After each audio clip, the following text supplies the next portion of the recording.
Oke, assalamualaikum warahmatullahi wabarakatuh. Teman-teman, ini part kedua tentang pengecekan mobil yang mobil bekas taksi khususnya ya, karena memang kita banyak berkecimpung di mobil bekas taksi supaya teman-teman enggak ada masalah untuk nanti setelah pembelian. Jadi kemarin part pertama masalah legalitas surat-surat. Sekarang kita masuk ke masalah mobilnya. Mobilnya ini agak lumayan banyak. Kemarin mau kita satuin videonya agak lumayan banyak, jadi mendingan kita pecah supaya teman-teman bisa tonton nggak terlalu ngelebar, biar fokus. Tonton videonya sampai selesai, jangan lupa like, comment, dan subscribe, mudah-mudahan bermanfaat. Oke, teman-teman langsung aja. Jadi mobil-mobil bekas taksi itu banyak banget di jalanan. Salah satunya adalah Gen 2. Teman-teman juga banyak yang mau beli. Dengan budget 50 juta bisa dapat mobil yang lumayan oke lah. Bisa handlingnya dapat, kenyamanan juga dapat, terus iritnya juga dapat. Jadi hampir semuanya dapat dari mobil bekas taksi. Tapi ada masalah, ternyata mobil-mobil bekas taksi itu mobil-mobil capek, kilometernya tinggi.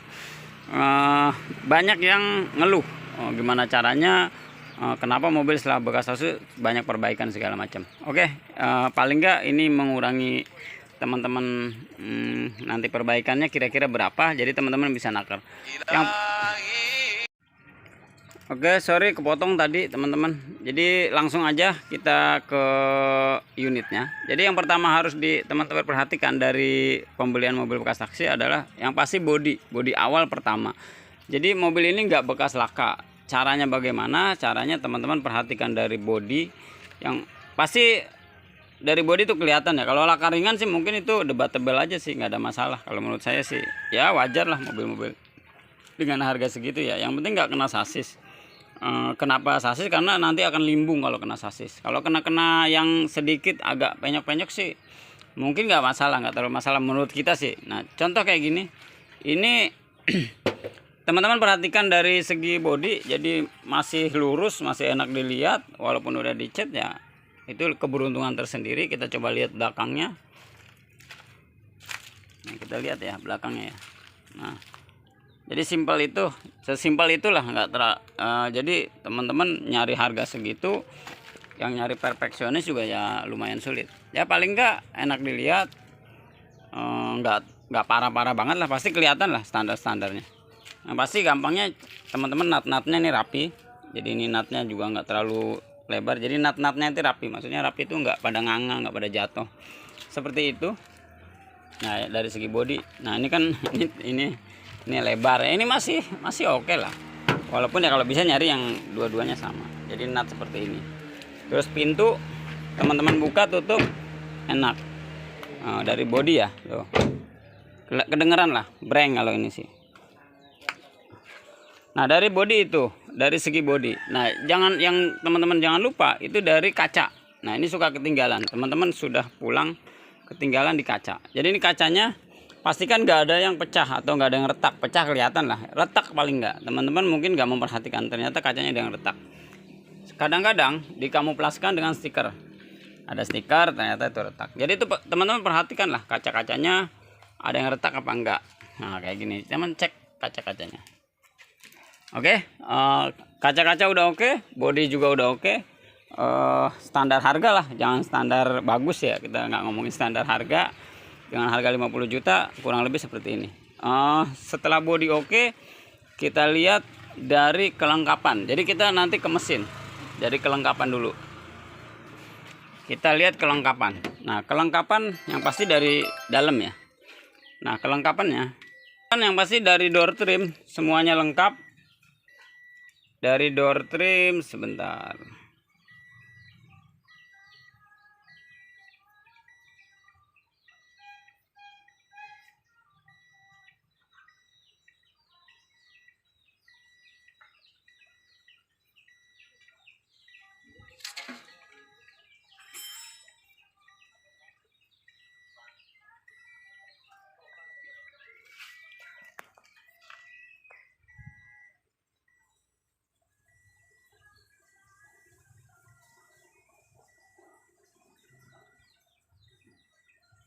Banyak kebuang.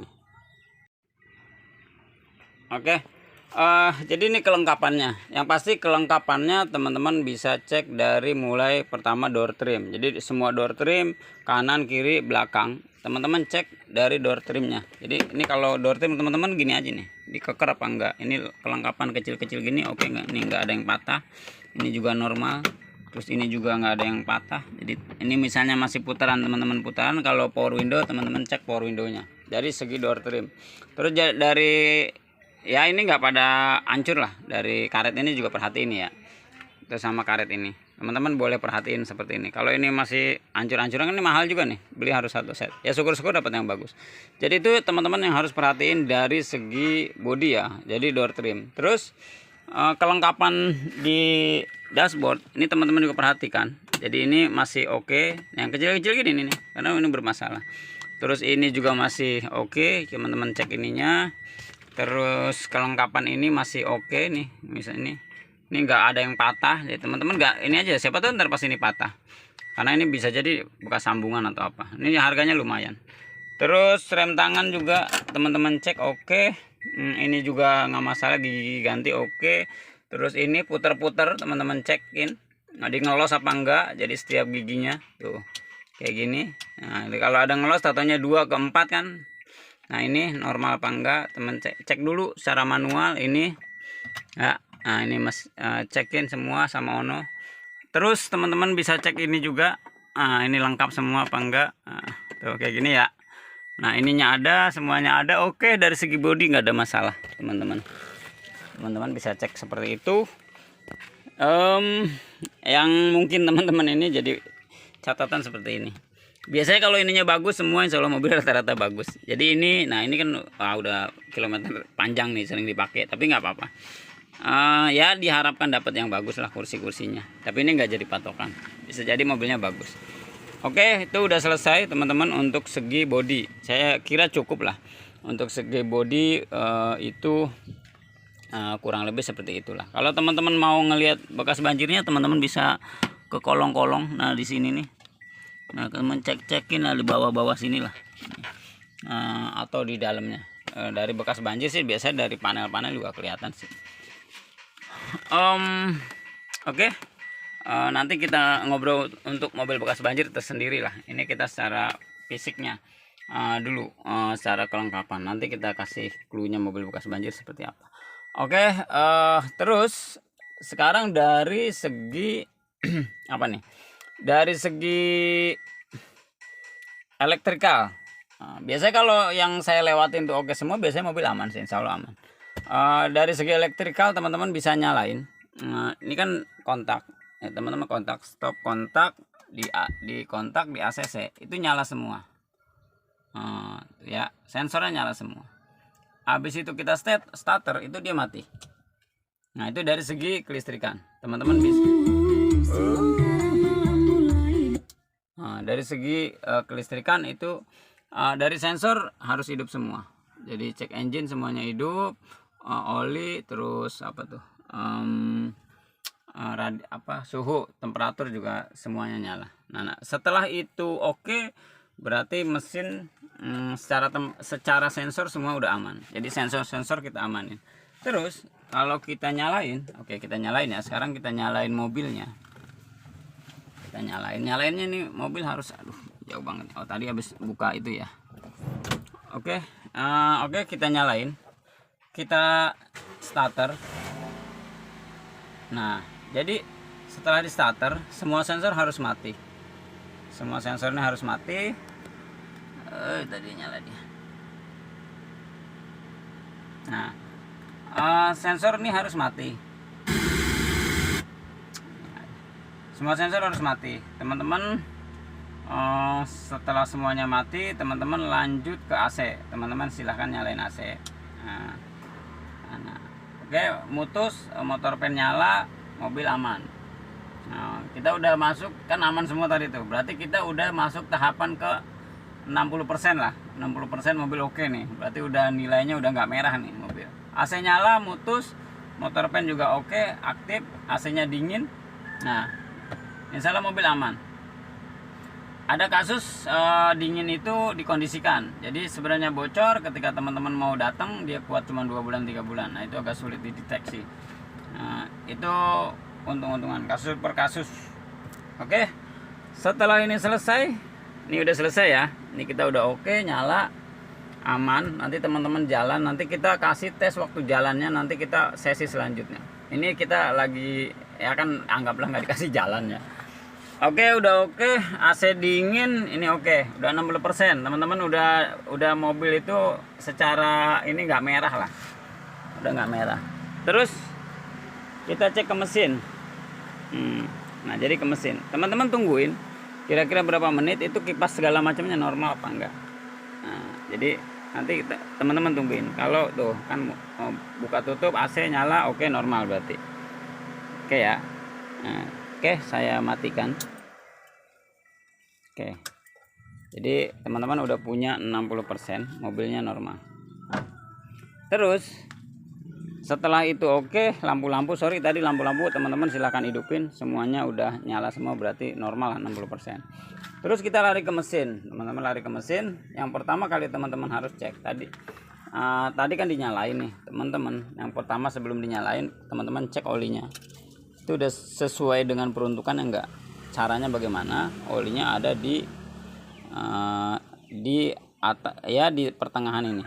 Mana enggak kelihatan? Nah, di pertengahan ini begini karena tadi habis dinyalain, jadi ada di pertengahan yang paling bawah sama paling atas. Jadi itu pastikan seperti itu. Oke, nah, kalau itu oke berarti mobil lumayan aman. Nah, terus aduh ini keras nggak ya. Nah, teman-teman cek juga dari oli. Nah, ini kotor apa enggak.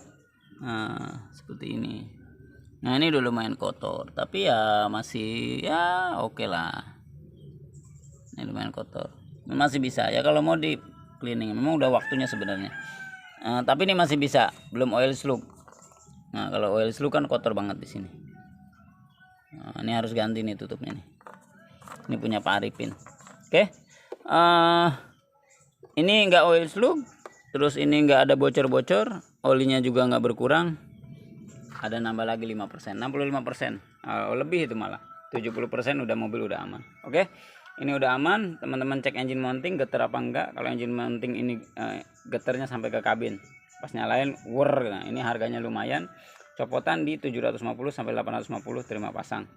Engine mounting kanan dan kiri itu biasanya seperti itu. Nah, itu catatan ya teman-teman. Engine mounting belakang kisaran 400 sampai 500. Jadi kalau teman-teman nanti misalnya beli, ada PR dari yang punya, ini harganya kurang lebih segitu copotan. Terus yang harus teman-teman perhatiin adalah dari segi radiator.